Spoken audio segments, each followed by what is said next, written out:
निरंतर 3 साल का फंड है, तो पहली साल इनको 12,000 दिया जाएगा अगर ये करें। समान अनाज से मेरा कम से कम 20-25% महंगा दर पर बिक रहा है। आप देख रहे हैं जमुई स्टार न्यूज़। आज हम आए हुए जमुई ज़िले के बढ़त प्रखंड के केरिया गांव, जहां लोग देश नहीं विदेश से भी आते हैं खेती को देखने के लिए, सीखने के लिए। यहाँ लोग जैविक खेती कैसे करते हैं, तो यहाँ के लोकल किसान हैं, उनसे हम बात करते हैं कैसे क्या ये लोग प्रोसेस करते हैं। हम यहाँ वो एक किसान के रूप में है, इसे हमारी एक समिति है जीवित माटी किसान समिति, उसका हम सचिव है। हम जैविक खेती 2014 से शुरू किया है। देखिए, जब हम लोग में ये जो समूह बनाकर जब जैविक खेती करना शुरू किए, तो हम लोग का उद्देश्य था कि हम जैविक खेती करके सब परिवार अपना जो है सो शुद्ध भोजन प्राप्त कर पाएँ। तो हम लोग जब शुरू किए तो सरकार ने हमारी कार्यशैली को देख के हम लोग को विभिन्न प्रकार की योजनाओं से जोड़ा। मेरा मुख्य कार्य था कि हमारा सर्टिफिकेशन जो है सिक्किम एजेंसी से सरकार द्वारा कराया गया। समान अनाज से मेरा कम से कम 20-25% महंगा दर पर बिक रहा है। ये तो अपना जज्बा था कि कहीं ना कहीं हम सुन रहे हैं न्यूज़पेपर से, दुनियादारी से, कि हमारा जो है खेती बिगड़ रहा है, रसायन का प्रयोग से खेत बिगड़ रहा है, अनाज दूषित हो रहा है, हम लोग अधिक बीमार पड़ रहे हैं। तो इससे निजात पाने के लिए हमें इससे कुछ न कुछ नया विकल्प होना चाहिए। इसी को मद्देनज़र रखते हुए हम रसायन मुक्त खेती शुरू किए। खेतों में रसायन डालना छोड़ दिए और उसको जगह पर हम लोग अपने गाँव में विकल्प तैयार किए ताकि हम रसायन को छोड़ पाएँ। अभी जैसे केरिया गांव का रकबा 250 एकड़ के लगभग है। सर्टिफिकेशन जो है हमारा स्टैंडर्ड बफर जोन में आने के चलते मात्र 45 एकड़ को ले पाए।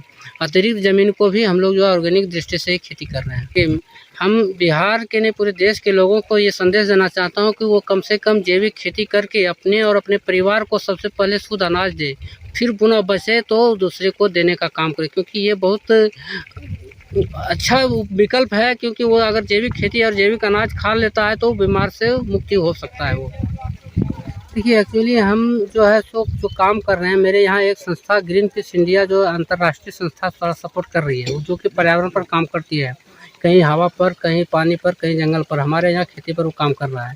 तो जब इस मुहिम में वो संस्था के साथ जुटे हुए हैं, तो हमारे क्रियाकलाप को देखने के लिए जो उस देश के जो ग्रीन पीस इंडिया में जो देश सम्मिलित है, वहाँ के करीब 5-7 देश के लोग यहाँ आ चुके हैं, जिसमें से फ्रांस है, लंदन है, जर्मनी है। इन देशों के लोग हमारे यहाँ हमारी कृषि को देखने के लिए आए हैं। निरंतर 3 साल का फंड है, तो पहली साल इनको 12,000 दिया जाएगा अगर ये करेंगे तो। अगर ये जैविक खेती नहीं करते हैं तो सेकेंड ईयर इनको दूसरा स्टॉल नहीं दिया जाएगा।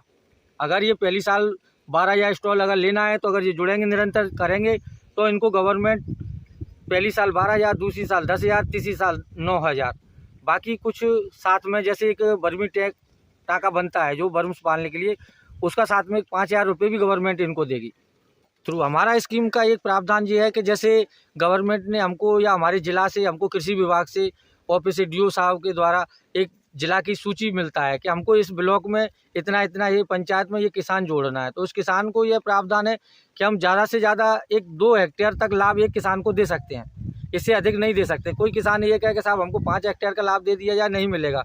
आपको ज़्यादा से ज़्यादा 2 हेक्टेयर, कम से कम जितना, उसमें आपको ये है कि जैसे आप निरंतर खेती करते हैं, भले ही आप 1 हेक्टेयर से कीजिए, 1 हेक्टेयर का आपको लाभ दिया जाएगा।